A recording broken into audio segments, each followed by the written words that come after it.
और दक्षिण की दिशा में अगस्त जी रहते हैं। अगस्त घट से उत्पन्न हुए हैं, घड़े से उत्पन्न हुए हैं और भगवान शिव ज्ञान के समुद्र हैं। मानो ज्ञान का समुद्र घड़ा में समाने के लिए इस धरती पर ही चलाया ये कथा की महिमा। लेकिन सती जी ने कथा को ध्यान से नहीं सुना। सुनी महेश परम सुखमानी। सती जी ने नहीं सुना, शिव जी ने सुना। क्यों? सती जी को तो थोड़ा सा अभिमान है इस बात का कि हमारे पतिदेव तो खुद ही बड़े कथावाचक हैं और मैंने अमर कथा सुन लिया है, तो अब कथा सुनने की क्या जरूरत है। हमारे मन में भी कभी कभी आता है कि हमने तो बड़ी कथाएं सुन ली, आजकल तो टीवी में आता है, अब किसी की कथा सुनने की क्या जरूरत है। जैसे नहाने की रोज जरूरत है, भोजन करने की रोज जरूरत है, तो आपको आत्मा के कल्याण के लिए कथा को भी रोज सुनने की जरूरत है।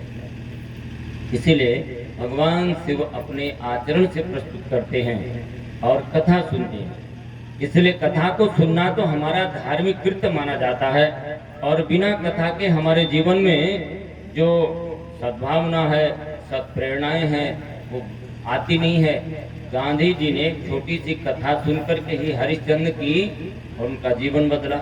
और एक सेठ जी के एक पुत्र थे। सेठ जी ने सोचा कि ज्यादा कथा वथा सुनेगा तो ये फिर व्यापार में ध्यान नहीं देगा, बहुत ईमानदार हो जाएगा तो व्यापार ठीक नहीं चलेगा।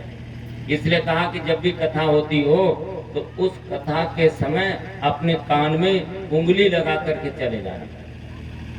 तो एक जगह ऐसी कथा हो रही थी तो सेठ जी का बेटा कान में अंगुली लगा करके निकला, लेकिन पत्थर की ठोकर लगी और पत्थर की ठोकर लगते ही अंगुली खुल गई और उसके कान में पड़ा कि भूत के पांव पीछे होते हैं और भूत की कोई छाया नहीं बनती। किसी प्रसंग में कथावाचक सुना रहे और संजोग की बात है कि वो सेठ का बच्चा आगे गया और वहां पर देखा कि 3 चोरों ने ये योजना बना के रखी थी कि सेठ के बच्चे का धन छीनना है और कम्बल ओढ़ करके खड़े हो गए तीनों एक साथ और बड़ी तेजी से उन्हीं ने कहा भूत भूत भूत।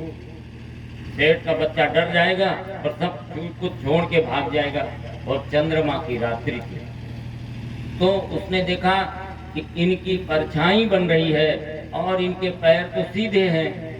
ये 2 चीजें उसने सुन रखी थी और देखा कि इनमें तो ऐसे है, समझ गया कि भूत नहीं हो सकते हैं। उसने डंडा उठाया और दौड़ा तो चोरों के तो ऐसे भी दिल कितना होता है, भाग के खड़े हो गए और सेठ के बच्चे का धन बच गया। तो सेठ के बच्चे ने सोचा कि ये अज्ञान में सुनी हुई कथा से तो मेरा धन बच गया, मेरा जीवन बच गया। यदि मैं प्रेम से सत्संग करूं तो हमारा जीवन कितना सुरक्षित हो सकता है। इसलिए कथा सुनने की महिमा हमारे शास्त्रों में है। लेकिन आजकल कथा टाइम पास हो गई। टाइम पास में कुछ भी बोलते रहो, थोड़ी देर तक नाच नौटंकी होती रहेगी, गान तान। भागवत जैसे महत्वपूर्ण ग्रंथ में भी कथा भागवत की न होकर के दूसरी चीजें होती रहती हैं। और जिस कथा में कहा गया मुक्ति दाने न गर्जे, ये कथा मुक्ति देने में समर्थ है, वो कथा मुक्ति दे सकती है।